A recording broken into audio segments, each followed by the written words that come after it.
ವಿಭಾಗದಲ್ಲಿ ಚೋಳರು ಮತ್ತೆ ದ್ವಾರ ಸಮುದ್ರದ ಹೊಯ್ಸಳರು ಈ ಪಾಠದ ಬಗ್ಗೆ ತಿಳ್ಕೊಳ್ಳೋಣ. ಸೊ ಈಗ ಲಿಖಿತ್ ಕುಮಾರ್ ಕನ್ನಡ ನಾಡನ್ನು ಆಳ್ವಿಕೆ ಮಾಡಿರುವಂತಹ ರಾಜಮನೆತನಗಳು ಯಾವ್ಯಾವ ಅನ್ನೋದನ್ನ ನಮ್ಗೆ ತಿಳಿಸ್ಕೊಡ್ತಾನೆ. ಹೇಳಪ್ಪ ಲಿಖಿತ್.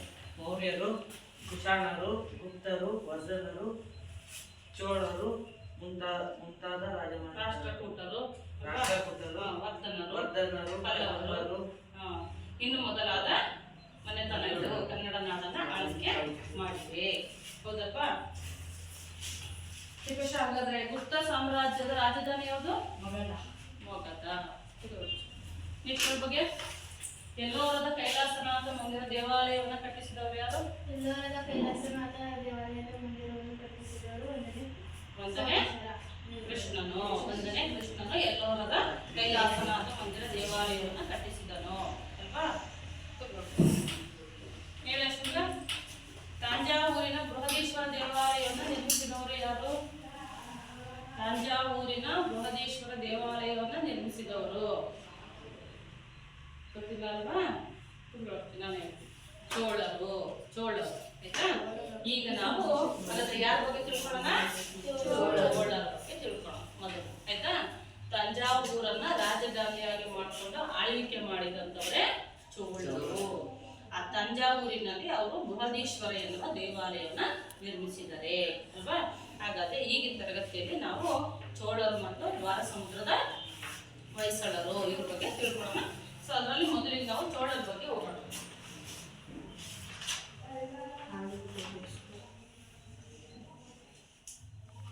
ಚೋಳರು ಎಲ್ಲಿಂದ ಎಲ್ಲಿಯವರೆಗೆ ನಮ್ಮ ಕನ್ನಡ ನಾಡನ್ನ ಆಳ್ವಿಕೆ ಮಾಡಿದ್ದಾರೆ ಅಂತ ಹೇಳಿದ್ರೆ 850ರಿಂದ 1879ರವರೆಗೆ 850ರಿಂದ 1879ರವರೆಗೆ ಇವರು ಕನ್ನಡ ನಾಡನ್ನ ಆಳ್ವಿಕೆ ಮಾಡಿದ್ದಾರೆ ಅನ್ನೋದು ನೋಡಿ. ಇವರು ಮೊಟ್ಟ ಮೊದಲು ಈ ಎಲ್ಲಿ ಕರ್ನಾಟಕದಲ್ಲಿ ಆಳ್ವಿಕೆಯನ್ನ ಸ್ಟಾರ್ಟ್ ಮಾಡಿದ್ರು ಅಂತ ಹೇಳಿದ್ರೆ ನಮ್ಮ ಪಕ್ಕದ ರಾಜ್ಯ ಇದೆಯಲ್ಲ ತಮಿಳುನಾಡು, ಆ ತಮಿಳುನಾಡಿನಲ್ಲಿ ಆಳ್ವಿಕೆ ಮಾಡಿದಂತ ಮೊದಲ ಮನೆತನ ಯಾವುದು ಅಂತ ಹೇಳಿದ್ರೆ ಪಲ್ಲವರು ಅಂತ. ಇದು ಕೂಡ ನಮ್ಮ ತಮಿಳುನಾಡನ್ನು ಆಳ್ವಿಕೆ ಮಾಡಿರುವಂತಹ ಮನೆತನ ಅಲ್ವಾ? ಅವರ ನಂತರ ತಮಿಳುನಾಡಿನಲ್ಲಿ ಆಳ್ವಿಕೆಯನ್ನ ಪ್ರಾರಂಭಿಸಿದವರೇ ಚೋಳರು. ಪಲ್ಲವರ ನಂತರ ತಮಿಳುನಾಡಿನಲ್ಲಿ ಆಳ್ವಿಕೆಯನ್ನ ಪ್ರಾರಂಭಿಸಿದವರು ಚೋಳರು ಆಯ್ತಾ? ಹಾಗಾದ್ರೆ ಎಷ್ಟನೇ ಶತಮಾನದಿಂದ ಇವರು ಆಳ್ವಿಕೆ ಮಾಡಿದ್ದಾರೆ ಇಲ್ಲಿ ಅಂತ ಹೇಳಿದ್ರೆ 9ನೇ ಶತಮಾನದಿಂದ 13ನೇ ಶತಮಾನದವರೆಗೆ. 9ರಿಂದ 13ನೇ ಶತಮಾನದವರೆಗೆ ಆಂಧ್ರ, ತಮಿಳುನಾಡು, ಆಂಧ್ರ ಪ್ರದೇಶ, ತಮಿಳುನಾಡು ಮತ್ತು ಕರ್ನಾಟಕದ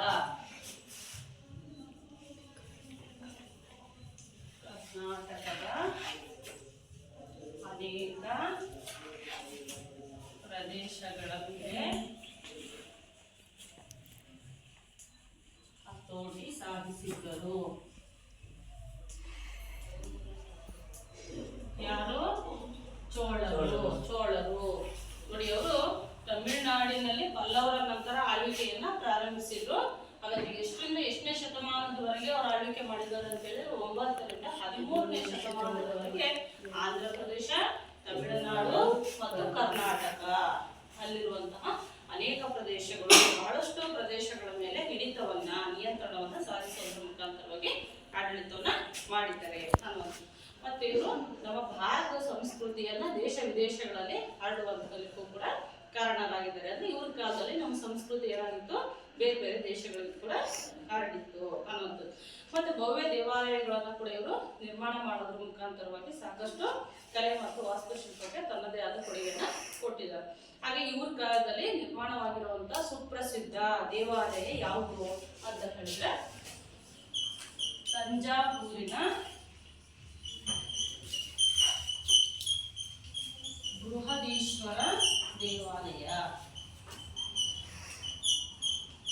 ತಂಜಾವೂರಿನ ಬೃಹದೀಶ್ವರ ದೇವಾಲಯ ನಿರ್ಮಾಣ ಇದು ಚೋಳರ ಕಾಲದಲ್ಲಿ ನಿರ್ಮಾಣವಾಗಿರುವಂತಹ ದೇವಾಲಯಗಳಲ್ಲಿ ಅತಿ ಪ್ರಮುಖವಾದಂತಹ ದೇವಾಲಯ. ಮತ್ತೆ ಇವರು ಯಾವ ಭಾಷೆಗೆ ಹೆಚ್ಚು ಪ್ರೋತ್ಸಾಹವನ್ನ ಕೊಟ್ಟಿದ್ರು ಅಂತ ಹೇಳಿದ್ರೆ ತಮಿಳು ಭಾಷೆಗೆ. ತಮಿಳು ಭಾಷೆಗೆ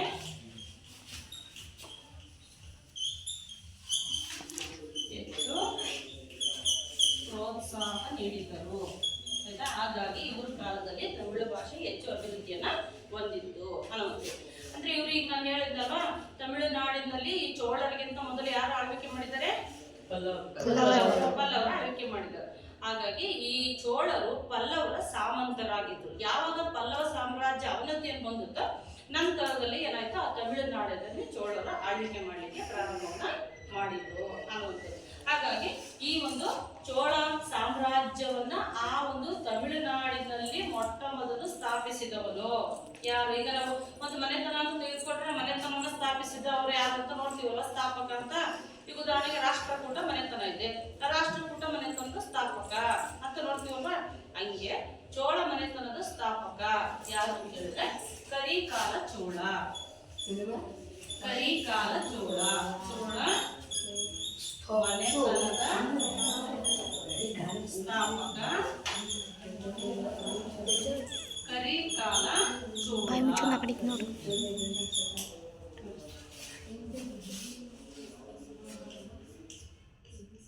ಚೋಳ ಮನೆತನದ ಸ್ಥಾಪಕ, ಚೋಳ ಮನೆತನವನ್ನ ಸ್ಥಾಪಿಸಿದವನೇ ಕರಿಕಾಲ ಚೋಳ.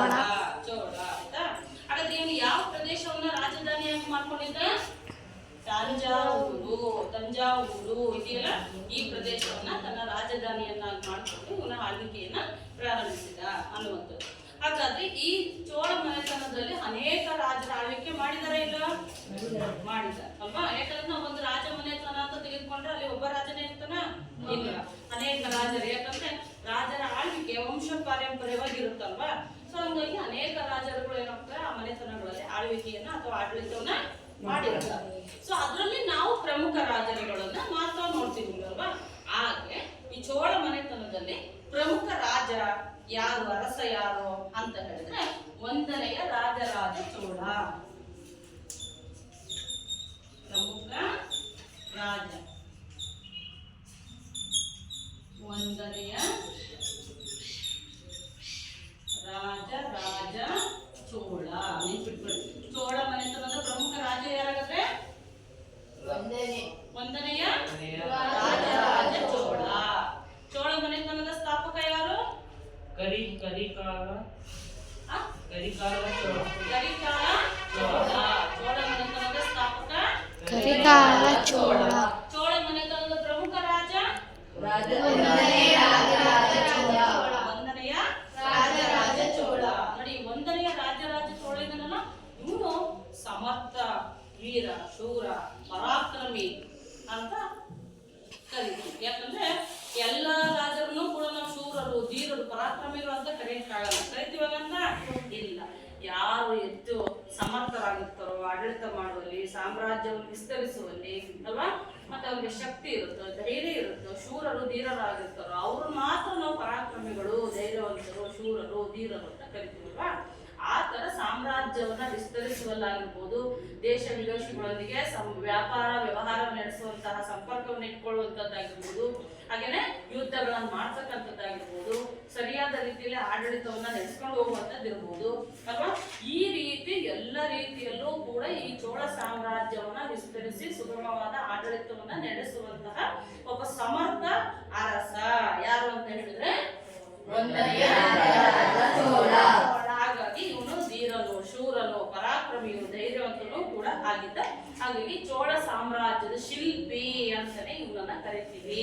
ಚೋಳ ಸಾಮ್ರಾಜ್ಯದ ಶಿಲ್ಪಿ ಅಂತ ಯಾಕಂತ ಹೇಳಿದ್ರೆ ಇವನ ಕಾಲದಲ್ಲಿ ಈ ಚೋಳ ಸಾಮ್ರಾಜ್ಯ ಏನಾಗಿತ್ತು, ಅತ್ಯಂತ ಹೆಚ್ಚು ಅಭಿವೃದ್ಧಿಯನ್ನ ಹೊಂದಿತ್ತು. ಮತ್ತೆ ಹಾಗೆ ವಿಸ್ತಾರವನ್ನು ಕೂಡ ಹೊಂದಿತ್ತು. ವಿಸ್ತಾರ ಹೊಂದೋದಂದ್ರೆ ದೊಡ್ಡ ಸಾಮ್ರಾಜ್ಯವಾಗಿತ್ತು. ಅಂದ್ರೆ ಅನೇಕ ಯುದ್ಧಗಳನ್ನು ಮಾಡೋದ್ರ ಮುಖಾಂತರ ಅನೇಕ ಪ್ರದೇಶಗಳನ್ನ ಆತ ವಶಪಡಿಸಿಕೊಂಡು ತನ್ನ ಸಾಮ್ರಾಜ್ಯವನ್ನು ಏನ್ ಮಾಡಿದಾನೆ, ದೊಡ್ಡದಾಗಿ ವಿಸ್ತಾರವನ್ನ ಮಾಡಿದ್ದಾರೆ. ಸೊ ಹಂಗಾಗಿ ಇವನ ಕಾಲದಲ್ಲಿ ಈ ಚೋಳ ಸಾಮ್ರಾಜ್ಯ ಏನಾಗಿತ್ತು, ಅತ್ಯಂತ ಹೆಚ್ಚು ವಿಸ್ತಾರವನ್ನು ಹೊಂದೋದ್ರ ಜೊತೆಗೆ ಹೆಚ್ಚು ಅಭಿವೃದ್ಧಿಯನ್ನು ಕೂಡ ಹೊಂದಿತ್ತು ಅನ್ನುವಂಥದ್ದು. ನೋಡಿ, ಇವನು ಮಲೇಷಿಯಾ, ಸಿಂಗಾಪುರ ಈ ತರದ ಪ್ರದೇಶಗಳೊಂದಿಗೆ ವ್ಯಾಪಾರ ಸಂಪರ್ಕವನ್ನ ಹೊಂದಿದ್ದ. ಮತ್ತೆ ಶ್ರೀಲಂಕಾದ ಮೇಲೆ ಆಕ್ರಮಣವನ್ನ ಮಾಡಿ ಶ್ರೀಲಂಕಾವನ್ನು ಕೂಡ ವಶಪಡಿಸಿಕೊಂಡಿದ್ದ ಅನ್ನುವಂಥದ್ದು. ಮತ್ತೆ ಈ ರೀತಿ ಈ ಸಾಕಷ್ಟು ಅವನು ಸಾಮ್ರಾಜ್ಯವನ್ನು ವಿಸ್ತರಿಸುವಂತ ಕೆಲಸವನ್ನ ಮಾಡಿದ್ದಾನೆ ಅನ್ನುವಂಥದ್ದು. ಮತ್ತೆ ಈತನೇ ಕಟ್ಟಿರುವಂತಹ ಒಂದು ದೇವಾಲಯ ಯಾವ್ದಪ್ಪ ಅಂತ ಹೇಳಿದ್ರೆ ಈ ತಂಜಾವೂರಿನ ಬೃಹದೀಶ್ವರ ದೇವಾಲಯ.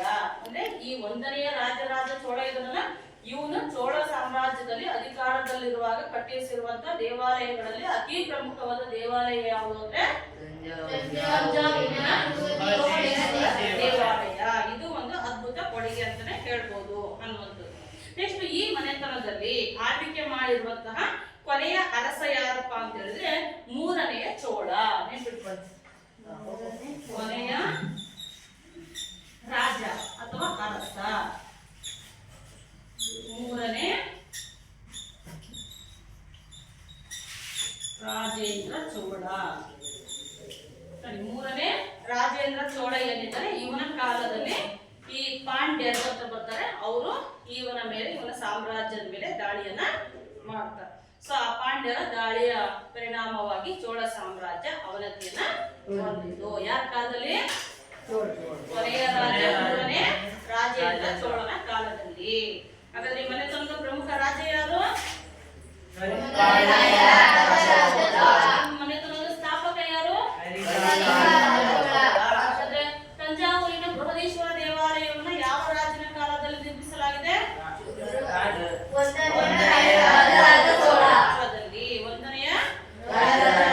ಚೋಳನ ಕಾಲದಲ್ಲಿ.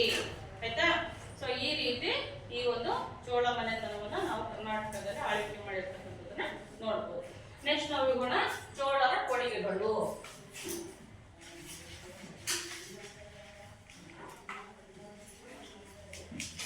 ಚೋಳರ ಕೊಡುಗೆಗಳು ಅದರಲ್ಲಿ ಆಡಳಿತ ವ್ಯವಸ್ಥೆ. ಆಡಳಿತದ ಬಗ್ಗೆ ನಾವು ನೋಡೋದಾದ್ರೆ ಆಗಿನ ಹೇಳ್ತಲ್ವಾ, ರಾಜರ ಆಡಳಿತ ಹೇಗಿರುತ್ತೆ? ವಂಶ ಪಾರಂಪರ್ಯವಾಗಿರುತ್ತೆ ಅಲ್ವಾ? ವಂಶ ಪಾರಂಪರ್ಯ ಆಡಳಿತವನ್ನು ಇವರು ಹೊಂದಿರ್ತಾರೆ. ಮತ್ತೆ ಈ ಚೋಳರ ಆಡಳಿತವನ್ನು ನೋಡಿದ್ರೆ ಇದು ದಕ್ಷ ಆಡಳಿತ ವ್ಯವಸ್ಥೆಯನ್ನ ಚೋಳರು ಹೊಂದಿದ್ರು ಅನ್ನುವಂಥದ್ದು. ಮತ್ತೆ ಆಡಳಿತದ ಸುಗಮ ನಿರ್ವಹಣೆಗಾಗಿ ಇವರು ಸಂಪೂರ್ಣ ರಾಜ್ಯವನ್ನ ಅಥವಾ ಸಾಮ್ರಾಜ್ಯವನ್ನ ಏನ್ ಮಾಡಿದ್ರು ಅಂತ ಹೇಳಿದ್ರೆ ಮಂಡಲಂ, ಕೊಟ್ಟಗಿ, ನಾಡು, ಪುರಂ ಅಂತೇಳಿ ಭಾಗಗಳನ್ನ ಮಾಡ್ಕೊಂಡಿದ್ರು ಅಂತೇಳಿ. ಪುರಂ ಅಂದ್ರೆ ಗ್ರಾಮ ಸಮುದಾಯ ಅಂತ, ಮನೆಯದಾಗಿರುವಂತಹ ಗ್ರಾಮ ಸಮುದಾಯವನ್ನು ಏನಂತ ಕರಿತಾ ಇದ್ರು? ಪುರಂ ಅಂತೇಳಿ ಕರಿತಾ ಇದ್ರು ಅನ್ನುವಂಥದ್ದು. ಮತ್ತೆ ಈ ಗ್ರಾಮಗಳನ್ನ ಅಭಿವೃದ್ಧಿ ಪಡಿಸಲಿಕ್ಕೆ ಗ್ರಾಮ ಸಭೆ ಕೂಡ ಇತ್ತು. ಆ ಗ್ರಾಮ ಸಭೆಯನ್ನ ಇವ್ರು ಏನಂತ ಕರಿತಿದ್ರು ಅಂತ ಹೇಳಿದ್ರೆ ಊರ್ ಎಂದು ಕರೀತಿದ್ರು. ನೋಡಿ, ರಾಜ್ಯವನ್ನು ಕೊಟ್ಟಂಗಿ, ಮಂಡಲ,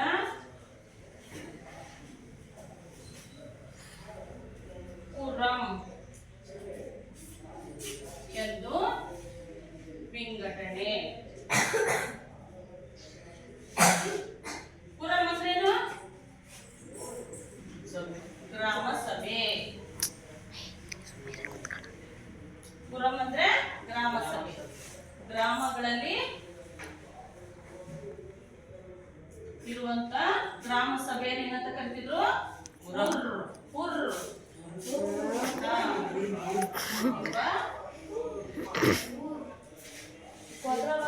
ಸಭೆ ಇತ್ತು. ಈ ಗ್ರಾಮ ಸಭೆ ಏನ್ ಮಾಡ್ತಿತ್ತು? ಗ್ರಾಮಗಳ ಸಮಸ್ಯೆಗಳನ್ನ ತಿಳ್ಕೊಳ್ಳುವಂಥದ್ದು, ಅವುಗಳನ್ನ ಪರಿಹರಿಸತಕ್ಕಂಥದ್ದು, ಗ್ರಾಮಗಳನ್ನ ಅಭಿವೃದ್ಧಿ ಪಡಿಸ್ತಕ್ಕಂಥದ್ದು, ಈ ಕೆಲಸವನ್ನ ಈ ಗ್ರಾಮ ಸಭೆ ಮಾಡ್ತಾ ಇತ್ತು ಅನ್ನುವಂಥದ್ದು. ಮತ್ತೆ ಚೋಳರ ಕಾಲದ ಆಳ್ವಿಕೆಯ ಪ್ರಮುಖ ಲಕ್ಷಣ ಅಂತ ಹೇಳಿದ್ರೆ ಗ್ರಾಮಗಳು ಸ್ವಯಂ ಬೆಳವಣಿಗೆಯನ್ನು ಹೊಂದುವಂಥದ್ದು. ಅಂದ್ರೆ ಗ್ರಾಮಗಳಲ್ಲಿ ಇರ್ತಕ್ಕಂಥ ಜನರು ಏನ್ ಮಾಡ್ತಿದ್ರು? ಗ್ರಾಮಗಳ ಬಗ್ಗೆ ಅಭಿವೃದ್ಧಿಯ ಕಡೆಗೆ ಗಮನ ಹರಿಸುವಂಥದ್ದು, ಅಲ್ಲಿರ್ತಕ್ಕಂಥ ಏನ ರಾಜ ನೇಮಕ ಮಾಡಿರ್ತಕ್ಕಂಥ ಅಧಿಕಾರಿಗಳು ಆ ಗ್ರಾಮಗಳ ಅಭಿವೃದ್ಧಿ ಮಾಡ್ತಕ್ಕಂಥ ಕೆಲಸವನ್ನ ಮಾಡ್ತಾ ಇದ್ರು ಅನ್ನುವಂಥದ್ದು. ಮತ್ತೆ ಇಲ್ಲಿ ಗ್ರಾಮ ಸಭೆಯಲ್ಲಿ ಪ್ರಥಮ ಸಭೆ ಅಂತೇಳಿ ಗ್ರಾಮ ಸಭೆಯಲ್ಲಿ ಕರೆಯಲಾಗ್ತಿತ್ತು ಗ್ರಾಮಗಳಲ್ಲಿ ಅನ್ನುವಂಥದ್ದು. ಮತ್ತೆ ಪ್ರತಿ ಹಳ್ಳಿ ಇರ್ತಾ ಇತ್ತು, ಅದಕ್ಕೆ ತರಂಪುರಂ ಅಂತೇಳಿ ಕರಿತಾ ಇದ್ರು. ಈ ಪ್ರತಿ ಹಳ್ಳಿಯಲ್ಲೂ ಕೂಡ ಮಹಾಸಭೆ ಅಂತೇಳಿ ನಡೆಸ್ತಾ ಇದ್ರು ಗ್ರಾಮಗಳನ್ನು ಅಭಿವೃದ್ಧಿಪಡಿಸುವ ಸಲುವಾಗಿ ಅನ್ನುವಂಥದ್ದು. ಮತ್ತೆ ಆ ಗ್ರಾಮ ಸಭೆಯಲ್ಲಿರುವಂತಹ ಏನು ಸದಸ್ಯರಿದ್ರಲ್ಲ ಅವ್ರನ್ನ ಏನಂತ ಕರಿತಾ ಇದ್ರು ಅಂತ ಹೇಳಿದ್ರೆ ಪೆರುಮಕ್ಕಳ್. ಗ್ರಾಮ ಸಭೆಯ ಸದಸ್ಯರನ್ನು ಪೆರುಮಕ್ಕಳ್ ಎಂದು ಕರೆಯುತ್ತಿದ್ದರು.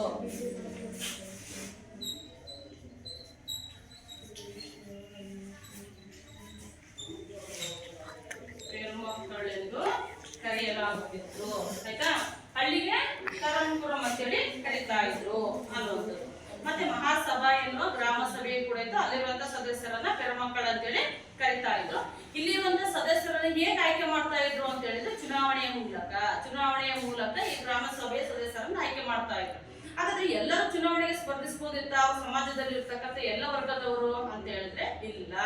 ಹಾಗಾದ್ರೆ ಯಾರು ಸ್ಪರ್ಧೆ ಮಾಡ್ಬೋದಿತ್ತು ಚುನಾವಣೆಯಲ್ಲಿ ಅಂತ ಹೇಳಿದ್ರೆ ಶ್ರೀಮಂತರು ಮತ್ತು ಕೇವಲ ವಿದ್ವಾಂಸರುಗಳು, ಪಂಡಿತರು ಅಂತ ಕರಿತೀವಲ್ಲ, ಹೆಚ್ಚು ಜ್ಞಾನವನ್ನು ಹೊಂದಿರತಕ್ಕಂಥವ್ರು ಅಂತ ಪಂಡಿತರು ಅಥವಾ ವಿದ್ವಾಂಸರುಗಳು ಮತ್ತು ಶ್ರೀಮಂತರು ಮಾತ್ರ ಚುನಾವಣೆಯಲ್ಲಿ ಸ್ಪರ್ಧಿಸಿ ಈ ಗ್ರಾಮ ಸಭೆಗೆ ಸದಸ್ಯರಾಗಿ ಆಯ್ಕೆಯಾಗುವಂತ ಅವಕಾಶ ಇತ್ತು ಅನ್ನುವಂಥದ್ದು. ಮತ್ತೆ ಇಲ್ಲಿ ರಾಜನಿಗೆ ಆಡಳಿತ ಮಾಡ್ಲಿಕ್ಕೆ ಹೇಗೆ ಆದಾಯ ಬರ್ತಾ ಇತ್ತು ಅಂತ ಹೇಳಿದ್ರೆ ಭೂಕಂದಾಯ, ಆಯ್ತಾ? ಅವರ ಸಾಮ್ರಾಜ್ಯದಲ್ಲಿರುವಂತ ರೈತರು ಕಟ್ಟುವಂತ ಭೂಕಂದಾಯ ಏನಿದೆ ಅದನ್ನ ಏನ್ ಮಾಡ್ತಾ ಇದ್ರು, ಸಂಗ್ರಹ ಮಾಡ್ಕೊಂಡು ಆಡಳಿತವನ್ನು ನಿರ್ವಹಣೆ ಮಾಡ್ಕೊಂಡು ಹೋಗ್ತಾ ಇದ್ರು ಅನ್ನೋದು. ಮತ್ತೆ ಇವರು ರೈತರಿಗೆ ಬೆಳೆಗಳನ್ನು ಬೆಳೀಲಿಕ್ಕೆ ಬೇಕಾದಂತ ನೀರಾವರಿ ವ್ಯವಸ್ಥೆಯನ್ನು ಒದಗಿಸಿಕೊಡ್ತಾ ಇದ್ರು. ಆಮೇಲೆ ಹೊಸದಾಗಿ ಕೆರೆ ಕಟ್ಟೆಗಳನ್ನು ಕಟ್ಟಿಸುವಂತದ್ದು, ಮತ್ತೆ ಇರುವಂತಹ ಕೆರೆಗಳನ್ನ ದುರಸ್ತಿಗೊಳಿಸ್ತಕ್ಕಂಥದ್ದು, ಈ ರೀತಿ ಸಾಕಷ್ಟು ಅಭಿವೃದ್ಧಿ ಕಾರ್ಯಗಳನ್ನ ಮಾಡೋದ್ರ ಮುಖಾಂತರವಾಗಿ ರೈತರು ಬೆಳೆಗಳನ್ನ ಬೆಳೀಲಿಕ್ಕೆ ಬೇಕಾದಂತಹ ಯೋಜನೆಗಳನ್ನ, ನೀರಾವರಿ ವ್ಯವಸ್ಥೆಯನ್ನ ಒದಗಿಸಿಕೊಡ್ತಕ್ಕಂಥ ನಿಟ್ಟಿನಲ್ಲಿ ಹೆಚ್ಚು ಪ್ರೋತ್ಸಾಹವನ್ನ ನೀಡಿದ್ರು ರಾಜರು ಅನ್ನುವಂಥದ್ದು. ಈ ರೀತಿ ಈ ಚೋಳರ ಕಾಲದಲ್ಲಿ ಕಟ್ಟಿರುವಂತ ಪ್ರಮುಖ ಕೆರೆ ಯಾವುದು ಅಂತ ಹೇಳಿದ್ರೆ ಬೆಂಗಳೂರು ಬಳಿ ಇರುವಂತ ಬೆಳ್ಳಂದೂರು ಕೆರೆ. ನೆನಪಿಟ್ಕೊಳ್ಳಿ, ಬೆಂಗಳೂರಿನ ಬೆಳ್ಳಂದೂರು ಕೆರೆ. ಇದು ಯಾರ ಕಾಲದಲ್ಲಿ ನಿರ್ಮಾಣ ಆಗಿದೆ ಅಂದ್ರೆ ಚೋಳರ ಕಾಲದಲ್ಲಿ ಬೆಂಗಳೂರು ಸಮೀಪ ಇರುವಂತ ಬೆಳ್ಳಂದೂರು ಕೆರೆ ನಿರ್ಮಾಣ ಮತ್ತೆ ಇವರ ಕಾಲದಲ್ಲಿ ತಂಜಾವೂರಿನ ಬೃಹದೀಶ್ವರ ದೇವಾಲಯ ಕೂಡ ನಿರ್ಮಾಣವಾಗಿರುವಂತದ್ದಲ್ವಾ. ಇದನ್ನ ನಾವು ನೋಡಿದ್ರೆ ಒಂದು 500 ಅಡಿ ಉದ್ದ ಹೊಂದಿದೆಯಂತೆ, 250 ಅಡಿ ಅಗಲವನ್ನ ಹೊಂದಿರತಕ್ಕಂಥದ್ದು. ಮತ್ತೆ ಎಷ್ಟು ಎತ್ತರವಾಗಿದೆ ಅಂತ ಹೇಳಿದ್ರೆ 200 ಅಡಿ ಎತ್ತರವನ್ನ ಹೊಂದಿದೆ ಅನ್ನುವಂಥದ್ದು. ಉದ್ದ, ಅಗಲ, ಎತ್ತರ. ಮತ್ತೆ ಇದನ್ನ ರಾಜೇಂದ್ರನು ಕಟ್ಟಿಸಿದ ಚೋಳೇಶ್ವರ ಪಟ್ಟಣ ಅಲ್ವಾ. ಮತ್ತೆ ಅಪ್ರಮೇಯ, ಹತ್ತಿರದ ಅಪ್ರಮೇಯ ಅಂದ್ರೆ ಈ ಚನ್ನಪಟ್ಟಣದಲ್ಲಿ ಇರ್ತಕ್ಕಂಥ ಅಪ್ರಮೇಯ ಅನ್ನುವಂಥದ್ದು. ಹಾಗೆ ಬೆಂಗಳೂರಿನ ಬಳಿ ಇರುವಂತ ಬೇಗೂರೇಶ್ವರ ದೇವಾಲಯ, ನೆಕ್ಸ್ಟ್ ಮುಕ್ತೇಶ್ವರ, ಈ ತರದ ಸಾಕಷ್ಟು ದೇವಾಲಯಗಳನ್ನ ಏನ್ ಮಾಡಿದ್ದಾರೆ ಕರ್ನಾಟಕದಲ್ಲಿ ಚೋಳರು ನಿರ್ಮಾಣವನ್ನ ಮಾಡಿದ್ದಾರೆ ಅನ್ನುವಂಥದ್ದು.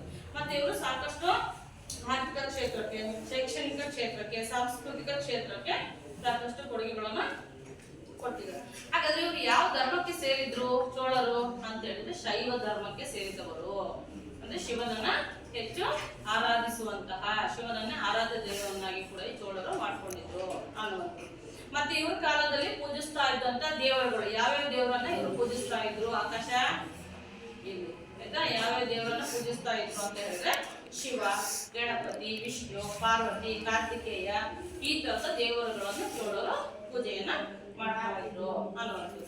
ಮತ್ತೆ ಇವರು ಶಿಕ್ಷಣ ಕ್ಷೇತ್ರಕ್ಕೆ ಏನ್ ಕೊಡುಗೆಯನ್ನು ಕೊಟ್ಟಿದ್ದಾರೆ ಅಂತ ಹೇಳಿದ್ರೆ ಚೋಳರು ವಿದ್ಯೆಗೂ ಸಹ ಹೆಚ್ಚು ಪ್ರೋತ್ಸಾಹವನ್ನ ನೀಡಿದ್ದಾರೆ ಅನ್ನುವಂಥದ್ದು. ಮತ್ತೆ ಇವರ ಕಾಲದಲ್ಲಿ ಬಗೆಯ ಅಗ್ರಹಾರಗಳು ಕೂಡ ಇದ್ವು.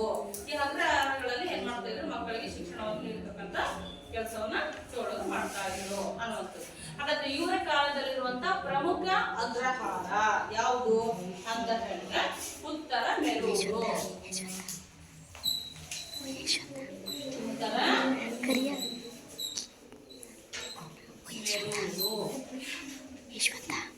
ಚೋಳರ ಕಾಲದ ಪ್ರಮುಖ ಅಗ್ರಹಾರ.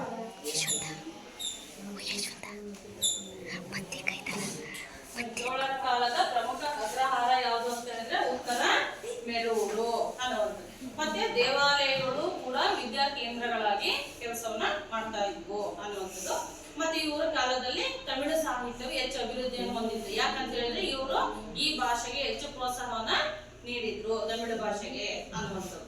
ಹಾಗಾಗಿ ಸಾಕಷ್ಟು ತಮಿಳು ಸಾಹಿತ್ಯವು ಕೂಡ ಇವರ ಕಾಲದಲ್ಲಿ ಹೆಚ್ಚು ಅಭಿವೃದ್ಧಿಯನ್ನ ಹೊಂದಿದೆ ಅನ್ನುವಂಥದ್ದನ್ನು ನಾವು ನೋಡ್ಬೋದು. ಇಷ್ಟು ಚೋಳರ ಬಗ್ಗೆ ಇರುವಂಥದ್ದು.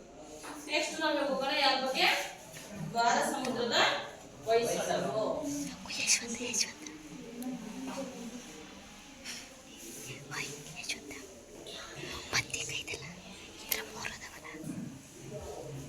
ನಂಬರ್ಗಳು 3 ಅದಾವಲ್ಲ, 0 0 ಅಂತಾನೆ ಇಲ್ಲಿ.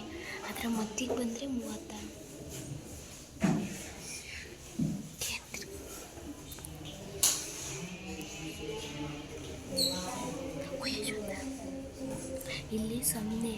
ಸೊನ್ನೆ, ಇಲ್ಲೊಂದು ಸೊನ್ನೆ, ಇಲ್ಲೊಂದು ಸೊನ್ನೆ ಇರಲ್ಲ.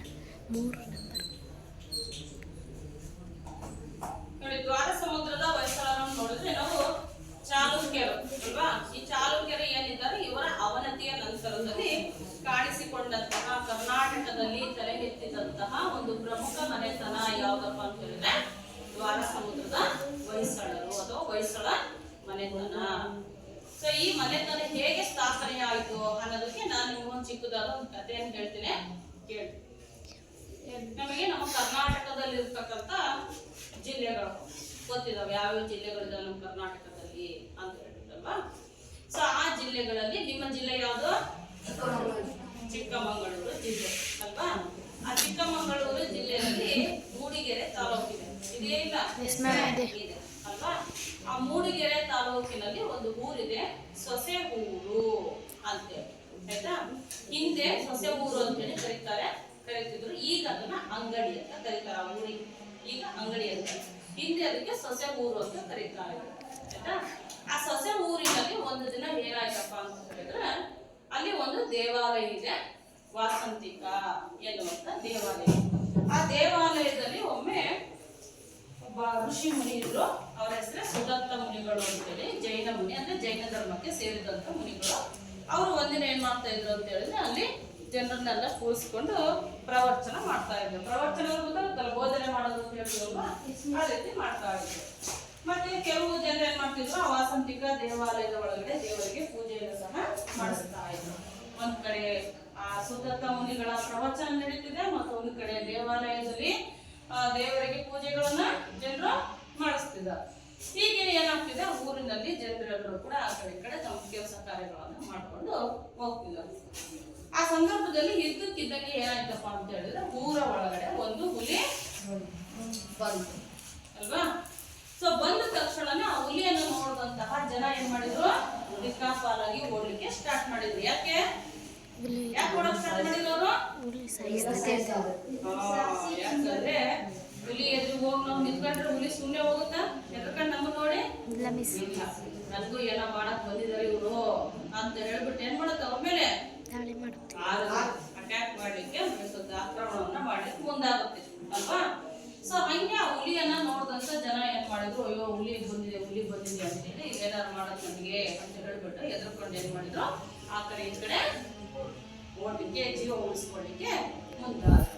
ಹಾಗೆ ಆ ದೇವಸ್ಥಾನದಲ್ಲಿ ಪ್ರವಚನ ಮಾಡ್ತಾ ಇದ್ದಂತಹ ಜೈನ ಮುನಿಯಾದ ಸುದತ್ತ ಮುನಿಗಳಿದ್ರಲ್ಲ, ಅವ್ರು ಏನ್ ಮಾಡಿದ್ರು, ಜನ ಆ ಕಡೆ ಈ ಕಡೆ ಹೋಗ್ತಾ ಇರೋದು ನೋಡ್ಬಿಟ್ಟು, ಹುಲಿಯನ್ನು ನೋಡ್ಬಿಟ್ಟು, ಹುಲಿ ಇದು ಜನರಿಗೆ ಅಪಾಯವನ್ನ ಮಾಡುತ್ತೆ, ಏನಾದ್ರು ತೊಂದರೆಯನ್ನು ಕೊಡ್ಬೋದು ಅಂತ ಹೇಳ್ಬಿಟ್ಟು ಏನ್ ಮಾಡಿದ್ರು ಅಂತ ಹೇಳಿದ್ರೆ, ಅದನ್ನ ಎದುರಿಸಲಿಕ್ಕೆ ಒಬ್ಬ ಹುಡುಗನಿಗೆ ಹೇಳಿದ್ರು. ಆ ಹುಡುಗ ಏನ್ ಮಾಡ್ದ, ತಕ್ಷಣ ಆ ಹುಲಿಯನ್ನ ಎದುರಿಸಲಿಕ್ಕೆ ಕೊಲ್ಲಲಿಕ್ಕೆ ಮುಂದಾದ. ಅದಕ್ಕೆ ಅವ್ರು ಹೇಳಿದ್ರು ಹೊಯ್ಸಳ ಅಂತ ಹೇಳಿ. ವೈ ಅಂದ್ರೆ ಕೊಲ್ಲು ಅಂತ, ಸಳ ಅಂತ ಹೇಳಿದ್ರೆ ಆ ಹುಡುಗನ ಹೆಸರು. ಅದಕ್ಕೆ ಅವ್ರು ಏನ್ ಹೇಳಿದ್ರು, ಹೊಯ್ಸಳ ಅಂತ ಹೇಳಿ ಆ ಹುಡುಗನಿಗೆ ಆದೇಶವನ್ನ ಮಾಡಿದ್ರು. ಯಾರು? ಋಷಿ ಮುನಿಗಳು. ಅವ್ರ ಹೆಸರೇನು? ಸುದತ್ತ ಮುನಿಗಳು ಅಲ್ವಾ? ಆ ಗುರುಗಳು ಕೊಟ್ಟಂತಹ ಆದೇಶ ಏನಿದೆ, ಹೇಳಿದಂತಹ ಮಾತೇನಿದೆ, ಅದನ್ನ ಕೇಳಿ ಆ ಹುಡುಗ ಏನ್ ಮಾಡ್ದ, ಆ ಹುಲಿಯ ಜೊತೆಗೆ ವೀರಾವೇಶದಿಂದ ಧೈರ್ಯವಾಗಿ ಹೋರಾಟವನ್ನ ಮಾಡಿ ಹುಲಿಯನ್ನ ಏನ್ ಮಾಡ್ದ, ಒಂದು ಹಾಕಿದ ಸೋಲಿಸಿದ ಅಲ್ವಾ? ಸೊ ಈ ರೀತಿ ಅವನು ಆ ಹುಲಿ ಜೊತೆಗೆ ಕಾದಾಡಿದಂತಹ ಅವನ ಧೈರ್ಯ. ಸುಮ್ಮನೆ ಹುಲಿ ಜೊತೆ ಕಾದಾಡೋದು ಅಂದ್ರೆ ಅಲ್ವಾ, ಅದ್ರ ಜೊತೆ ಹೋರಾಡೋದು ಅಂದ್ರೆ, ಕಾಡಿನಲ್ಲಿರೋ ಪ್ರಾಣಿಗಳೇ ಎದುರ್ಕೊಳ್ತಾವ ಹುಲಿ ಕಂಡ್ರೆ, ಹೊತ್ತು ನಿಲ್ತಾವಿಲ್ಲ. ಯಾಕಂದ್ರೆ ಅದು ಒಂದು ಮಾಂಸಾಹಾರಿ ಪ್ರಾಣಿ ಅಲ್ವಾ, ಬೇರೆ ಪ್ರಾಣಿಗಳನ್ನ ಕೊಂದು ತಿನ್ನೋದೇ ಅದ್ರ ಕೆಲಸ ಅಲ್ವಾ? ಸೊ ಹಂಗಾಗಿ ಅಂತ ಹುಲಿಯ ಜೊತೆಗೆ ಹೋರಾಡೋದು ಸಾಮಾನ್ಯವಾದ ಕೆಲಸ ಏನಲ್ಲ. ಸೊ ಅದಕ್ಕೂ ಕೂಡ ಧೈರ್ಯ ಬೇಕಂತೀವಲ್ಲ ಅಲ್ವಾ? ಹಂಗೆ ಆ ಹುಡುಗ ಏನ್ ಮಾಡ್ದ, ಧೈರ್ಯದಿಂದ ವೀರಾವೇಶದಿಂದ ಆ ಹುಲಿಯ ಜೊತೆಗೆ ಹೋರಾಡಿ ಆ ಹುಲಿಯನ್ನ ಕೊಂದು ಹಾಕಿದ. ಸೊ ಇದನ್ನ ಕಂಡಂತ ಆ ಮುನಿಗಳಿದಾರಲ್ಲ, ಯಾರು? ಸುದತ್ತ ಮುನಿಗಳು. ಅವರು ಆ ಹುಡುಗನ ಧೈರ್ಯ, ಸಾಹಸ, ಅವನಲ್ಲಿರುವಂತ ಸಾಮರ್ಥ್ಯ, ಇದೆಲ್ಲವನ್ನ ನೋಡಿ ಅವ್ರಿಗೆ ಅನಿಸ್ತು, ಈ ಹುಡುಗ ಮುಂದೆ ದೊಡ್ಡ ವ್ಯಕ್ತಿ ಆಗ್ತಾನೆ ಅಂತ ಹೇಳ್ಬಿಟ್ಟು ಅನಿಸ್ತು. ಅದಕ್ಕೆ ಅವ್ರು ಏನ್ ಮಾಡಿದ್ರು, ಆ ಹುಡುಗನಿಗೆ ಮಾರ್ಗದರ್ಶನವನ್ನು ಮಾಡಿದ್ರು. ಮುಂದೆ ನೀನು ಒಂದು ಸಾಮ್ರಾಜ್ಯವನ್ನ ಕಟ್ಟಿ ರಾಜನಾಗಿ ಆಡಳಿತವನ್ನ ಮಾಡ್ತೀಯ. ಹಾಗಾಗಿ ಆ ಸಾಮರ್ಥ್ಯ ಶಕ್ತಿ ನಿನ್ನಲ್ಲಿದೆ, ನೀನು ಒಂದು ಸಾಮ್ರಾಜ್ಯವನ್ನ ಕಟ್ಟು ಅಂತ. ಹಾಗೆ ಆ ಗುರುಗಳು ಹೇಳಿದಂತಹ ಮಾತನ್ನ ಕೇಳಿ ಅವರ ಮಾರ್ಗದರ್ಶನವನ್ನ ಪಡ್ಕೊಂಡು ಒಂದು ಸಾಮ್ರಾಜ್ಯವನ್ನ ಕಟ್ಟಿ ಆಳ್ವಿಕೆಯನ್ನ ಮಾಡಿದ. ಆ ಸಾಮ್ರಾಜ್ಯವೇ ಹೊಯ್ಸಳ ಸಾಮ್ರಾಜ್ಯ. ಗೊತ್ತಾದ ಈಗ ಹೊಯ್ಸಳ ಸಾಮ್ರಾಜ್ಯ ಹೆಂಗ್ ಸ್ಥಾಪನೆ ಆಯ್ತು ಅಂತ? ಹಾಗಾದ್ರೆ ಹೊಯ್ಸಳ ಸಾಮ್ರಾಜ್ಯವನ್ನು ಸ್ಥಾಪಿಸಿದವನು ಯಾರು? ಸ್ಥಳ. ಹೊಯ್ಸಳ ಸಾಮ್ರಾಜ್ಯವನ್ನು ಸ್ಥಾಪಿಸಿದವನು ಸ್ಥಳ. ಹಾಗಾದ್ರೆ ಸ್ಥಳದ ಗುರು ಯಾರು? ಸುಧಂತರು ಮುನಿಗಳು ಅಲ್ವಾ? ಆ ಸ್ಥಳದ ಗುರು ಸುದತ್ತ ಮುನಿಗಳು. ಅವರು ಕೊಟ್ಟಂತಹ ಆದೇಶವನ್ನ ಮಾರ್ಗದರ್ಶನವನ್ನ ಪಾಲಿಸಿಬಿಟ್ಟು ಅವನೇನ್ ಮಾಡಿದ? ಹೊಯ್ಸಳ ಸಾಮ್ರಾಜ್ಯವನ್ನ ಸ್ಥಾಪನೆ ಮಾಡಿದ. ಹಾಗಾದ್ರೆ ಹೊಯ್ಸಳ ಮನೆತನದ ಸ್ಥಾಪಕ ಯಾರು? ಗೊತ್ತಾಯ್ತಲ್ಲ ಈಗ ನಮ್ಗೆ. ಹಾಗಾದ್ರೆ ಹೊಯ್ಸಳ ಮನೆತನವನ್ನ ಸಣ್ಣ ಸ್ಥಾಪಿಸಲು ಆದೇಶ ನೀಡಿದ ಗುರು ಯಾರು? ಸುದತ್ತ ಮುನಿಗಳು ಅಲ್ವಾ? ಸುದತ್ತ ಮುನಿಗಳ ಮಾರ್ಗದರ್ಶನದ ಅಡಿಯಲ್ಲಿ ಸ್ಥಳನು ಹೊಯ್ಸಳ ಮನೆತನವನ್ನ ಸ್ಥಾಪನೆ ಮಾಡಿ ಆಳ್ವಿಕೆಯನ್ನ ನಡೆಸಿದ. ಹಾಗಾಗಿ ನಾವು ಹೊಯ್ಸಳ ಮನೆತನದ ಸ್ಥಾಪಕ ಯಾರು ಅಂದ್ರೆ ಯಾರು ಹೇಳ್ತೀವಿ? ಸ್ಥಳ ಅಂತ ಹೇಳ್ತೀವಿ. ಇವಾಗ ಸ್ಥಳ ಯಾವ ಊರಿನವನು? ಅವ್ರ ಊರು ಯಾವ್ದು? ಸೊಸೆ ಊರು. ಈಗ ಏನಂತ ಕರಿತೀವಿ ಅದಕ್ಕೆ? ಅಂಗಡಿ ಅಂತ ಕರಿತೀವಿ. ಯಾವ ತಾಲೂಕಿನಲ್ಲಿದೆ? ತಾಲೂಕಿನಲ್ಲಿ. ಯಾವ ಜಿಲ್ಲೆಯಲ್ಲಿದೆ? ಚಿಕ್ಕಮಗಳೂರು ಜಿಲ್ಲೆ ಅಲ್ವಾ? ಚಿಕ್ಕಮಗಳೂರು ಜಿಲ್ಲೆಯ ಮೂಡಿಗೆರೆ ತಾಲೂಕಿನ ಸೊಸೆಯೂರು ಎಂಬ ಸ್ಥಳವೇ ಸ್ಥಳನ ಮೂಲ ಸ್ಥಳ ಅಲ್ವಾ? ಸೊಸೆ ಊರಿಗೆ ಈಗ ನಾವು ಅಂಗಡಿ ಅಂತೇಳಿ ಕರಿತೀವಿ. ಇದು ಸ್ಥಳದ ಮೂಲ ಸ್ಥಳವಾಗಿದೆ. ಈ ಸ್ಥಳದಿಂದ ಸ್ಥಾಪಿಸಲ್ಪಟ್ಟಂತ ಮನೆತನವೇ ಹೊಯ್ಸಳ ಮನೆತನ. ನೋಡಿ, ಇವರು ಅಂದ್ರೆ ಈ ಹೊಯ್ಸಳರು ದ್ವಾರ ಸಮುದ್ರ ಎಂಬ ಪ್ರದೇಶವನ್ನ ರಾಜಧಾನಿಯಾಗಿ ಮಾಡಿಕೊಂಡು ಆಡಳಿತವನ್ನ ಮಾಡಿದ್ದಾರೆ. ಹಾಗಾಗಿ ನಾವು ಇವರನ್ನ ದ್ವಾರ ಸಮುದ್ರದ ಹೊಯ್ಸಳರು ಅಂತೇಳಿ ಕರಿತೀವಿ. ಗೊತ್ತಾಯ್ತಾ? ಈ ದ್ವಾರ ಸಮುದ್ರದ ಹೊಯ್ಸಳರು ಶಿಕ್ಷಣಕ್ಕೆ, ಸಾಹಿತ್ಯಕ್ಕೆ, ಕಲೆಗೆ, ವಾಸ್ತುಶಿಲ್ಪಕ್ಕೆ ತನ್ನದೇ ಆದ ಕೊಡುಗೆಯನ್ನ ಕೊಟ್ಟಿದ್ದಾರೆ ಅನ್ನುವಂಥದ್ದು. ಹಾಗಾದ್ರೆ ಈ ಹೊಯ್ಸಳ ಮನೆತನ ಏನಿದೆ, ಈ ಹೊಯ್ಸಳ ಮನೆತನದ ಬಗ್ಗೆ ನಮ್ಗೆ ತಿಳಿಸ್ಕೊಡ್ಲಿಕ್ಕೆ ನಮ್ಮ ವಿದ್ಯಾರ್ಥಿಗಳು ಈಗ ಒಬ್ಬೊಬ್ಬರಾಗಿ ಬಂದ್ಬಿಟ್ಟು ಅವ್ರ ಮನೆತನದಲ್ಲಿ ಆಡಳಿತ ಹೇಗಿತ್ತು, ಕಂದಾಯ ವ್ಯವಸ್ಥೆ ಹೇಗಿತ್ತು, ಏನೆಲ್ಲ ಇವರು ಒಂದು ವಿದ್ಯೆಗೆ, ಕಲೆಗೆ, ಸಾಹಿತ್ಯಕ್ಕೆ ಕೊಡುಗೆಯನ್ನು ಕೊಟ್ಟಿದ್ದಾರೆ ಅಂತೇಳಿ ಅದ್ರ ಬಗ್ಗೆ ಪರಿಚಯವನ್ನ ಮಾಡ್ಕೊಳ್ತಾರೆ. ಬರ್ಬೇಕು.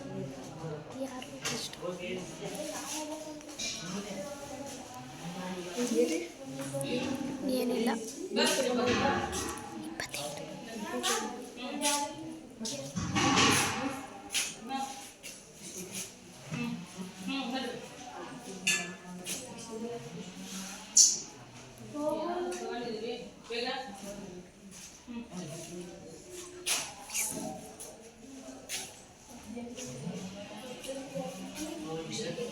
ನೀವು ಯಾವ್ದ್ರ ಬಗ್ಗೆ ಹೇಳ್ತಿದ್ದೀವಿ ಪೂಜೆ?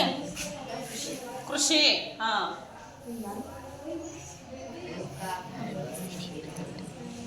ಕೃಷಿ ಬೆಂಬಲ ಸೂಚಿಸುವ ಸಲುವಾಗಿ ಹೊಯ್ಸಳರು ಶಾಂತಿಸಾಗರ, ಬಲ್ಲಾಳರಾಯ ಸಮುದ್ರ, ವಿಷ್ಣು ಸಮುದ್ರ ಮುಂತಾದ ನೂರಾರು ಕೆರೆಗಳನ್ನು ಕಟ್ಟಿಸಿದರು.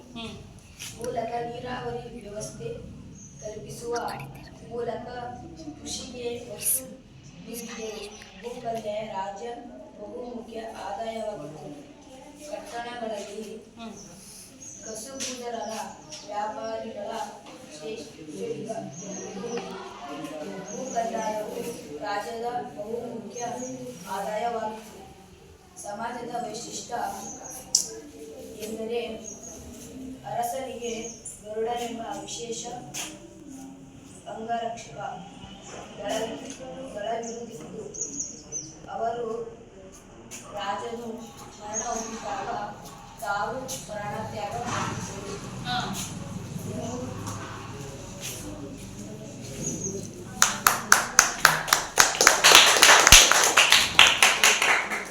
ನೆಕ್ಸ್ಟ್ ಯಾರು? ಅಲ್ಲೇ ಆಕಾಶ, ಅಲ್ಲೇ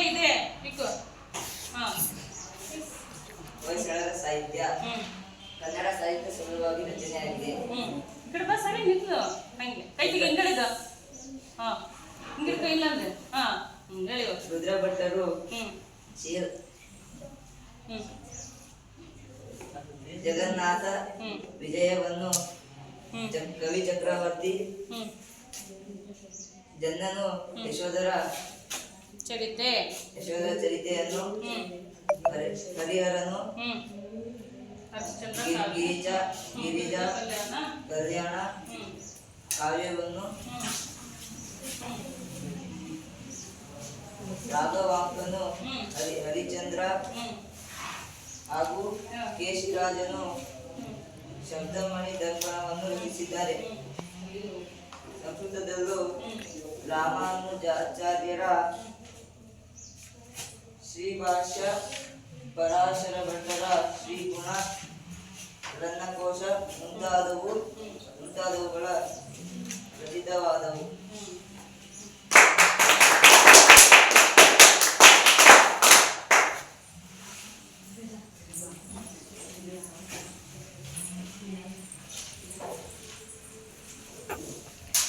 ಮಠಗಳು ಘಟಿಕ ಸ್ಥಾನ ಶಿಕ್ಷಣ ಹೊಯ್ಸಳರ ಕಾಲದ ಶಿಕ್ಷಣ ಶಿಕ್ಷಣ ತಿಳಿಯೋಣ.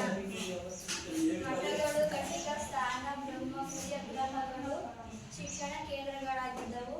ಮೇಲುಕೋಟೆ, ಸಲಗಾಮೆ, ಅರಸೀಕೆರೆ ಮುಂತಾದವು ಮುಖ್ಯ ಶಿಕ್ಷಣ ಕೇಂದ್ರಗಳಾಗಿದ್ದವು. ವೇದಶಾಸ್ತ್ರದಲ್ಲಿ ಕನ್ನಡ ಸಂಸ್ಕೃತಿ ಅಧ್ಯಯನ ನಡೆಯುತ್ತಿತ್ತು.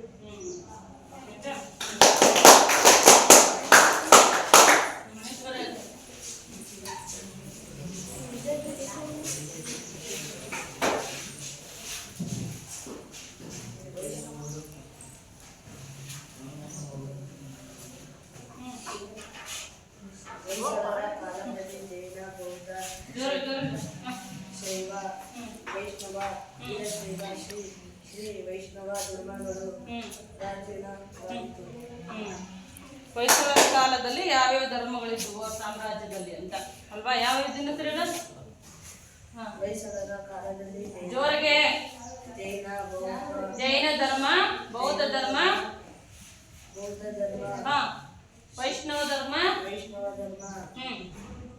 ಶ್ರೀ ವೈಷ್ಣವ ಧರ್ಮ, ವೈಷ್ಣವ ಧರ್ಮಗಳು ಪ್ರಾಚೀನವಾಯಿತು.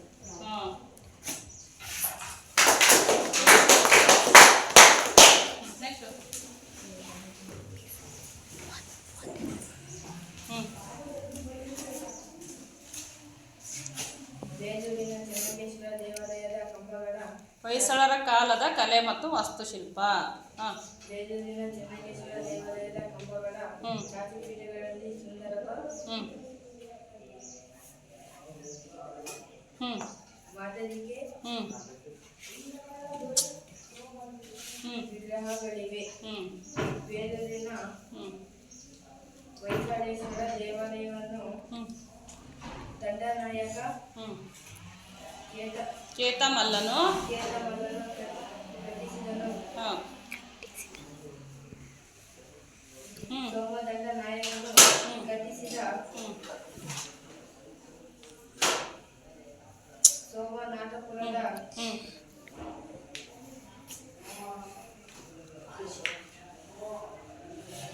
ಕೇಶವ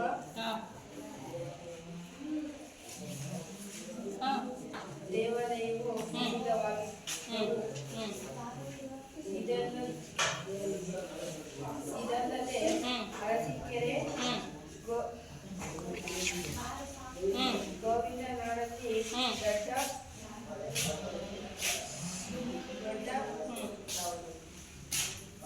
ದೊಡ್ಡ ಗದ್ದವಳ್ಳಿ ಭದ್ರಾವತಿ ಮುಂತಾದೆಡೆ ಅನೇಕ ದೇವಾಲಯಗಳು ಬಸದಿಗಳು ಇವೆ. ಇವೆಲ್ಲವೂ ಸೂಕ್ಷ್ಮ ಸ್ತ್ರೀ ಕೆತ್ತನೆಗೆ ಕೆತ್ತನೆಗೆ ಹೆಸರುವಾಸಿಯಾಗಿವೆ.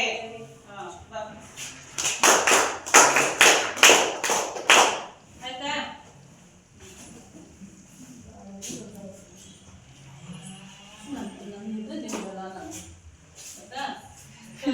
ಇವತ್ತು ನಮಗೆ ಹೊಯ್ಸಳರ ಕಾಲದ ಶಿಕ್ಷಣದ ಬಗ್ಗೆ, ಕಂದಾಯ ವ್ಯವಸ್ಥೆಯ ಬಗ್ಗೆ, ಕಲೆ ಮತ್ತು ವಾಸ್ತುಶಿಲ್ಪ ಅಲ್ವಾ.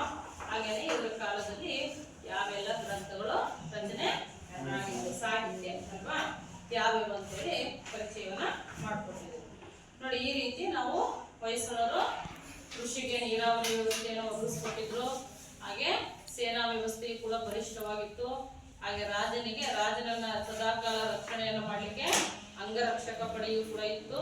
ಈ ಅಂಗರಕ್ಷಕ ಪಡೆ ರಾಜ ಮಾಡಲು ಹೊಂದಿದಾಗ ಅವರು ಕೂಡ ಏನ್ ಮಾಡ್ಬೇಕಿತ್ತು, ಪ್ರಾಣ ತ್ಯಾಗವನ್ನ ಮಾಡಬೇಕಿತ್ತು ರಾಜನಿಗಾಗಿ ಅನ್ನುವಂಥದ್ದಂತ ಒಂದು ವ್ಯವಸ್ಥೆಯನ್ನ ಹೊಂದಿದ್ರು ಅನ್ನುವಂಥದ್ದು. ಹಾಗಾಗಿ ರಾಜನಿಗಿರುವಂತ ಅಂಗರಕ್ಷಕ ಪಡೆಯನ್ನ ಗರುಡ ಅಂತೇಳಿ ಕರೀತಾ ಇದ್ರು, ಹೌದಲ್ವಾ. ಇನ್ನು ನಾವು ಈ ಶಿಕ್ಷಣ ವ್ಯವಸ್ಥೆಗೆ ಬಂದ್ರೆ ಇವ್ರ ಕಾಲದಲ್ಲಿ ಮಠಗಳು, ಘಟಿಕ ಸ್ಥಾನಗಳು, ಅಗ್ರಹಾರಗಳು, ದೇವಾಲಯಗಳು ಇವೆಲ್ಲವೂ ಕೂಡ ಶಿಕ್ಷಣ ಕೊಡ್ಬೇಕಂತ ಪ್ರಮುಖ ಸ್ಥಳಗಳಾಗಿದೆ. ಈಗ ನಾವು ಶಾಲಾ ಕಾಲೇಜುಗಳ ಸ್ಥಾಪನೆ ಮಾಡ್ಕೊಂಡು ಶಿಕ್ಷಣ ಕೊಡ್ತಿದ್ವಲ್ಲ, ಹಂಗೆ ಅವ್ರ ಕಾಲದಲ್ಲಿ ದೇವಾಲಯಗಳಲ್ಲಿ, ಘಟಿಕ ಸ್ಥಾನಗಳಲ್ಲಿ, ಅಗ್ರಹಾರಗಳಲ್ಲಿ ಈ ಒಂದು ಶಿಕ್ಷಣವನ್ನ ನೀಡ್ತಾ ಇದ್ರು ಅನ್ನುವಂಥದ್ದು. ಮತ್ತೆ ಆ ಶಿಕ್ಷಣದಲ್ಲಿ ಏನೇನು ಕಲಿಸ್ತಾ ಇದ್ರು, ವೇದಗಳ ಬಗ್ಗೆ, ವೇದಶಾಸ್ತ್ರದ ಬಗ್ಗೆ, ಜ್ಯೋತಿಷ್ಯದ ಬಗ್ಗೆ ಅಲ್ವಾ. ಈ ರೀತಿ ಕನ್ನಡ ಮತ್ತು ಸಂಸ್ಕೃತ ಭಾಷೆಗಳಲ್ಲಿ ಬೋಧನೆಯನ್ನ ಮಕ್ಕಳಿಗೆ ಮಾಡ್ತಾ ಇದ್ರು ಅನ್ನೋದು. ಈಗ ನಮ್ಗೆ ಸಾಹಿತ್ಯಕ್ಕೆ ಬಂದ್ರೆ ಇವ್ರ ಕಾಲದಲ್ಲಿ ಕನ್ನಡ ಸಾಹಿತ್ಯವು ಕೂಡ ಹೆಚ್ಚು ಅಭಿವೃದ್ಧಿಯನ್ನ ಹೊಂದಿತ್ತು. ಹಾಗಾಗಿ ಈ ಕನ್ನಡ ಸಾಹಿತ್ಯದಲ್ಲಿ ಹೆಚ್ಚು ಕೃತಿಗಳು ಕೂಡ ರಚನೆಯನ್ನ ಹೊಂದಿದವೆ. ಆಗ್ಲೇ ಹೇಳಿದ್ರಲ್ಲ, ಅದೇ ರೀತಿ ಜನ್ನನ ರಚಿಸಿರುವಂತ ಯಶೋಧರ ಚರಿತ ಅನ್ನುವಂಥದ್ದು, ಹಾಗೆ ಹರಿಹರನ ಬರೆದಿರುವಂತ ಗಿರಿಜಾ ಕಲ್ಯಾಣ ಎನ್ನುವಂತ ಕೃತಿಯಾಗಿರ್ಬೋದು. ನಂತರ ರಾಘವಾಂಕನ ಬರೆದಿರುವಂತ ಹರಿಶ್ಚಂದ್ರ ಕಾವ್ಯ ಅನ್ನುವಂತ ಕೃತಿ, ಇನ್ನ ಕೇಶಿರಾಜನ ಬರೆದಿರುವಂತ ಶಬ್ದಮಣಿ ದರ್ಪಣ ಅನ್ನುವಂತ ವಿಶ್ವಕೋಶ. ಈ ರೀತಿ ಸಾಕಷ್ಟು ದೊಡ್ಡ ದೊಡ್ಡ ಗ್ರಂಥಗಳು ಕೂಡ ಏನಾಗಿವೆ ಇವ್ರ ಕಾಲದಲ್ಲಿ ರಚನೆಯನ್ನ ಹೊಂದಿದವೆ ಅನ್ನುವಂಥದ್ದು. ಇನ್ನು ನಾವು ಕಲೆ ಮತ್ತು ವಾಸ್ತುಶಿಲ್ಪಕ್ಕೆ ಬಂದ್ರೆ ಇವ್ರ ಕಾಲದಲ್ಲಿ ಅನೇಕ ದೇವಾಲಯಗಳನ್ನ ನಿರ್ಮಾಣ ಮಾಡಿದ್ದಾರೆ. ಈ ದೇವಾಲಯಗಳನ್ನು ಕಟ್ಟಲಿಕ್ಕೆ ಅವರು ಯಾವ ಕಲ್ಲುಗಳನ್ನು ಬಳಸಿದ್ದಾರೆ ಅಂತ ಹೇಳಿದ್ರೆ ನೋಡಿ, ಬಳಪದ ಮೃದು ಕಲ್ಲನ್ನ ಬಳಸ್ಬಿಟ್ಟು ಅವ್ರು ಏನ್ ಮಾಡಿದ್ದಾರೆ, ದೇವಾಲಯಗಳನ್ನ, ಮೂರ್ತಿಗಳನ್ನ ನಿರ್ಮಾಣವನ್ನ ಮಾಡಿದ್ದಾರೆ ಅನ್ನುವಂಥದ್ದು. ಸೊ ಈ ರೀತಿ ಇವ್ರ ಕಾಲದಲ್ಲಿ ನಿರ್ಮಾಣಗೊಂಡಿರುವಂತಹ ಪ್ರಮುಖ ದೇವಾಲಯಗಳು ಯಾವ್ಯಾವ ಅಂತ ಹೇಳಿದ್ರೆ, ಬೇಲೂರಿನಲ್ಲಿರುವಂತ ಚೆನ್ನಕೇಶವ ದೇವಾಲಯ. ನಾವು ಮೊನ್ನೆ ಪ್ರವಾಸವನ್ನು ನೋಡ್ಕೊಂಡಿದ್ವಲ್ಲ, ನಾವೇನವರೆಲ್ಲ ಡಿಸೆಂಬರ್ ಪ್ರವಾಸ ಹೋಗಿದ್ವಿ. ಅವಾಗ ಬೇಲೂರು, ಹಳೆಬೀಡು, ಆ ಬೇಲೂರಿನಲ್ಲಿರುವಂತ ಚೆನ್ನಕೇಶವ ದೇವಾಲಯವನ್ನ ಹಾಗಾದ್ರೆ ನಿರ್ಮಾಣ ಮಾಡಿರುವಂತ ಸಾಮ್ರಾಜ್ಯದವರು ಯಾರು? ನೆನ್ಪಿಟ್ಕೊಂಡು ತುಂಬಾ ಚೆನ್ನಾಗಿದೆಯಲ್ಲ. ಅಲ್ಲಿದ ಮೊದಲಿಕೆಯರ ವಿಗ್ರಹಗಳು ನೋಡಿದ್ರೆ ಚಂದ ಇದಾವಲ್ಲ. ನೋಡಿ, ನಿಮ್ಮ ಟೆಕ್ಸ್ಟ್ ಬುಕ್ ಚಿತ್ರವನ್ನು ಸಹ ಕೊಟ್ಟಿದ್ದಾರೆ. ಮೊದಲಿಕೆಯ ಚಿತ್ರ ಹೇಗಿದೆ ಅನ್ನುವಂಥದ್ದಲ್ವಾ. ಅಲ್ಲಿ ಹೊರಗಡೆ ದೇವಸ್ಥಾನದಲ್ಲಿ ಇತ್ತಲ್ಲ, ಚೆನ್ನಾಗಿತ್ತಲ್ಲ. ಎಲ್ಲ ನಮ್ಗೆ ಚೆನ್ನಾಗಿ ಗೈಡೆನ್ಸ್ ಮಾಡಿದ್ರಲ್ಲ, ಯಾವ ರೀತಿ ಇದನ್ನು ಮಾಡಿದ್ದಾರೆ, ಕಟ್ಸಿದ್ದಾರೆ ಅಂತ ಹೇಳ್ಬೋದು. ನಂತರ ಹಳೆಬೀಡು, ಅಲ್ಲಿ ಯಾವ್ದಿದೆ? ಹೊಯ್ಸಳೇಶ್ವರ ದೇವಾಲಯ ನೋಡಿದ್ವಲ್ಲ, ಒಳಗಡೆ ಇದ್ವಲ್ಲ ಶಿವಲಿಂಗ, ಇಲ್ಲೆಲ್ಲ ತೋರಿಸಿರಲ್ಲ ಯಾವ ತರ ಎಲ್ಲ ರಚನೆ ಹಿಂಗಿದೆ. ಈಗಲೂ ಕೂಡ ಇದನ್ನ ಬಿಚ್ಚಿಬಿಟ್ಟು ಮತ್ತೆ ಕಟ್ಬೋದು ಈ ದೇವಾಲಯ ಹೇಳಿಲ್ಲ ಅವರು. ಎಷ್ಟು ಚೆನ್ನಾಗಿದೆ ಅಲ್ವಾ, ನೋಡ್ತಾ ಇದ್ರೆ ಅಲ್ಲೇ ನೋಡ್ಬೇಕಂತ ಅನ್ಸ್ತದೆ, ಅಲ್ಲೇ ಇರ್ಬೇಕಂತ. ಅಷ್ಟು ಚೆನ್ನಾಗಿ ಅಲ್ಲಿ ಕೆತ್ತನೆ ಮಾಡ್ಬಿಟ್ಟು ಆ ದೇವಾಲಯವನ್ನ ನಿರ್ಮಾಣ ಮಾಡಿದ್ದಾರೆ ಆಯ್ತಾ. ಚಿತ್ರ ಟೆಕ್ಸ್ಟ್ ಬುಕ್ ಅಲ್ಲೂ ಕೊಟ್ಟಿದ್ದಾರೆ ದೇವಾಲಯ ಚಿತ್ರ. ನಾವು ಈ ದೇವಾಲಯ ಮುಂದೆ ಹೋಗೋ ಕೊಟ್ಟೆ ಏನ್ರ ಬಗ್ಗೆ ಆಯ್ತಾ. ಬೇಲೂರಿನ ಚೆನ್ನಕೇಶವ ದೇವಾಲಯ, ಹಳೆಬೀಡಿನ ಹೊಯ್ಸಳೇಶ್ವರ ದೇವಾಲಯ ನೋಡಿ. ಮತ್ತೆ ಸೋಮ ದಂಡನಾಯಕನು ಕಟ್ಟಿಸಿದಂತ ಸೋಮನಾಥಪುರದಲ್ಲಿರುವಂತ ಕೇಶವ ದೇವಾಲಯ, ಇವೆಲ್ಲವೂ ಕೂಡ ಇವರ ಕಾಲದಲ್ಲಿ ಅಂದ್ರೆ ಹೊಯ್ಸಳರ ಕಾಲದಲ್ಲಿ ನಿರ್ಮಾಣಗೊಂಡಿರುವಂತ ಪ್ರಮುಖ ದೇವಾಲಯಗಳು. ಇನ್ನ ಇವಲ್ಲದೆ ನಮ್ಗೆ ಅರಸೀಕೆರೆ ಹಾಸನ ಜಿಲ್ಲೆಯಲ್ಲಿ ಅರಸೀಕೆರೆ, ಅಲ್ಲೂ ಕೂಡ ಇವ್ರ ಕಾಲದ ದೇವಾಲಯಗಳು ಕಟ್ಟಿಸಿದ್ದಾರೆ. ಇನ್ನ ಗೋವಿಂದನಹಳ್ಳಿ, ಹಾಗೆ ದೊಡ್ಡ ಗದ್ದವಳ್ಳಿ, ಮತ್ತೆ ಭದ್ರಾವತಿ, ಶಿವಮೊಗ್ಗ ಜಿಲ್ಲೆಯಲ್ಲಿ ಭದ್ರಾವತಿ ಐತಲ್ಲ, ಆ ಭದ್ರಾವತಿಯಲ್ಲೂ ಕೂಡ ಅವ್ರ ಕಾಲದ ಒಂದು ದೇವಾಲಯ ಇದೆ. ಯಾವ್ದು? ನರಸಿಂಹಸ್ವಾಮಿ ದೇವಾಲಯ ಇದೆ ಭದ್ರಾವತಿಯಲ್ಲಿ ಆಯ್ತಾ. ನರಸಿಂಹಸ್ವಾಮಿ ದೇವಾಲಯ ಇದು ಮೊನಜ ಯಾವ ಕಾಲದಲ್ಲಿ ನಿರ್ಮಾಣ ಆಗಿದೆ? ಹೊಯ್ಸಳರ ಕಾಲದಲ್ಲಿ, ಹೊಯ್ಸಳರು ನಿರ್ಮಾಣ ಮಾಡಿರುವಂತಹ ಪ್ರಮುಖ ದೇವಾಲಯಗಳು ನೋಡಿ. ಇವುಗಳಲ್ಲದೆ ಇವರು ಬಸದಿಗಳನ್ನು ಕೂಡ ನಿರ್ಮಾಣವನ್ನ ಮಾಡಿದ್ದಾರೆ. ಹಾಗಾಗಿ ಇವೆಲ್ಲ ದೇವಾಲಯಗಳು ಅತಿ ಸೂಕ್ಷ್ಮ ಕೆತ್ತನೆಯನ್ನ ಹೊಂದಿರುವಂತ ದೇವಾಲಯಗಳಾಗಿವೆ ನೋಡಿ. ಎಷ್ಟು ಸೂಕ್ಷ್ಮ ಕೆತ್ತನೆ ಅಂದ್ರೆ ನಮಗೆ ಹಳೆಬೀಡು ಮತ್ತು ಬೇಲೂರಿನಲ್ಲಿರುವಂತಹ ದೇವಾಲಯ ದೇವಾಲಯಗಳನ್ನು ನೋಡ್ಬಿಟ್ರೆ ಅರ್ಥ ಆಗುತ್ತಲ್ವಾ ಎಷ್ಟು ಚೆನ್ನಾಗಿ ಅವರು ಕೆತ್ತನೆಯನ್ನ ಮಾಡಿದ್ದಾರೆ. ಆ ಕೆತ್ತನೆ ಮಾಡಿರುವಂತ ಶಿಲ್ಪಿಗಳ ಹೆಸರನ್ನು ಕೂಡ ಅಲ್ಲಿ ಬರ್ದಿದ್ರಲ್ಲ ಅಲ್ವಾ, ಕಲ್ಲಿನ ಮೇಲೆ ತೋರಿಸಿದ್ರಲ್ಲ ಅವ್ರು. ನೋಡ್ರಿ ಅವ್ರ ಹೆಸರುಗಳು ಇದಾವೆ ಇಲ್ಲಿ ಕೆತ್ತನೆ ಮಾಡಿರುವಂತವು ಅಂತ ಹೇಳ್ಬಿಟ್ಟಲ್ವಾ. ಆಮೇಲೆ ಕೆಲವು ಹಾಳಾಗಿರುವಂತದ್ದನ್ನು ತೋರಿಸಿದ್ರಲ್ಲ, ಆಕ್ರಮಣಕ್ಕಾಗಿ ಎಲ್ಲ ಹೊಡೆದೋಗಿರುವಂತದ್ದನ್ನು ತೋರಿಸಿದ್ರಲ್ವಾ. ಸೊ ಈ ರೀತಿ ನಮಗೆ ಆ ದೇವಾಲಯಗಳನ್ನು ನೋಡಿದ್ರೆ ಗೊತ್ತಾಗುತ್ತೆ ಅತಿ ಸೂಕ್ಷ್ಮ ಕೆತ್ತನೆಯನ್ನ ಈ ದೇವಾಲಯಗಳಲ್ಲಿ ನಾವು ಕಾಣಬಹುದು ಅನ್ನುವಂಥದ್ದು. ಮತ್ತೆ ಈ ಹೊರ ಕಾಲದಲ್ಲಿ ಅನೇಕ ದೇವಾಲಯಗಳು ಕೂಡ ಹೆಚ್ಚು ಇದ್ದುವು, ನಿರ್ಮಾಣವನ್ನು ಹೊಂದಿದ್ವು ಅನ್ನುವಂಥದ್ದು. ಮತ್ತೆ ಆ ದೇವಾಲಯಗಳನ್ನ ಕಟ್ಟಿಸಿರುವಂತ ಮೂರ್ತಿಗಳನ್ನ ಕೆತ್ತನೆ ಮಾಡಿರುವಂತ ಶಿಲ್ಪಿಗಳು ಅಲ್ವಾ, ಅವ್ರ ಹೆಸರುಗಳು ಕೂಡ ಅಲ್ಲಿ ಬರೆದಿರುವಂತದ್ದು. ಅದರಲ್ಲಿ ಪ್ರಮುಖವಾಗಿ ದಾಸೋಜ, ಚಾವಣ, ಚಾವಣ ಅಂತ ಎಷ್ಟಿರ್ತದೆ ಅಲ್ವಾ, ಚಾವಣ, ಆಮೇಲೆ ಜಕಣ, ಇದು ಆಮೇಲೆ ಡಂಕಣ ಇತ್ತು, ಜಕಣ, ಡಂಕಣ, ಚಾವಣ ಇವರ ಹೆಸರುಗಳು ಕಲಿಮೆ ಇದ್ದು ತೋರಿಸಿದ್ರು ನೋಡ್ರಿ, ಗೈಡೆನ್ಸ್ ಮಾಡೋರು. ನೋಡ್ರಿ ಈಗ ಹೆಸರು ಬರ್ತಿದ್ದಾರೆ, ಇವರೇ ಈ ಮೂರ್ತಿಗಳನ್ನ ಕೆತ್ತನೆ ಮಾಡಿರೋರು ಅಂತ ತೋರಿಸ್ತಿರೋರು. ಈ ರೀತಿ ಸಾಕಷ್ಟು ಇವ್ರ ಕಾಲದಲ್ಲಿ ಕೆತ್ತನೆ ಮಾಡತಕ್ಕಂಥ ಪ್ರಸಿದ್ಧ ಶಿಲ್ಪ ಕಲಾಕಾರರು ಕೂಡ ಇದ್ರು. ಹಾಗಾಗಿ ಇವರೆಲ್ಲರ ಒಂದು ಕೊಡುಗೆಯಿಂದಾಗಿ ಹಳೆಬೀಡು ಮತ್ತು ಬೇಲೂರಿನಲ್ಲಿರುವಂತ ದೇವಾಲಯಗಳಲ್ಲಿ ನಾವು ಅತಿ ಸುಂದರವಾದ ವಿಗ್ರಹಗಳನ್ನ ಕೆತ್ತನೆಯನ್ನ ಕಾಣಬಹುದು. ಇವೆಲ್ಲ ಒಂದು ಕೊಡುಗೆ ಯಾಕಪ್ಪ ಅಂತ ಹೇಳಿದ್ರೆ ಹೊಯ್ಸಳರ ಕೊಡುಗೆಗಳು ಅಲ್ವಾ. ಹೊಯ್ಸಳರು ಈ ರೀತಿ ಅತಿ ಹೆಚ್ಚು ಒಂದು ಸೂಕ್ಷ್ಮ ಕೆತ್ತನೆ ಹೊಂದಿರುವಂತ ದೇವಾಲಯಗಳನ್ನ ನಿರ್ಮಾಣ ಮಾಡಿದ್ದಾರೆ. ನಮ್ಮ ಕನ್ನಡ ನಾಡಿಗೆ ಅಮೋಘವಾದಂತಹ ಕೊಡುಗೆಯನ್ನ ಕೊಟ್ಟಿದ್ದಾರೆ ಅಂತ ಆಯ್ತಾ. ಇಷ್ಟು ನಾವು ಈ ತರಗತಿಯಲ್ಲಿ ತಿಳ್ಕೊಂಡಿದ್ದೀವಿ. ಇದಕ್ಕೆ ಸಂಬಂಧಪಟ್ಟಂತೆ ಈಗ ನಮಗೆ ನಾಳೆ ಗೃಹಪಾಠ ಬೇಕಲ್ಲ, ಆಮೇಲೆ ಈಗ ಟೆಕ್ಸ್ಟ್ ಬುಕ್ ಅನ್ನು ಓಪನ್ ಮಾಡಿ ಕ್ವಶನ್ ಅನ್ನು ಕೊಡಿ,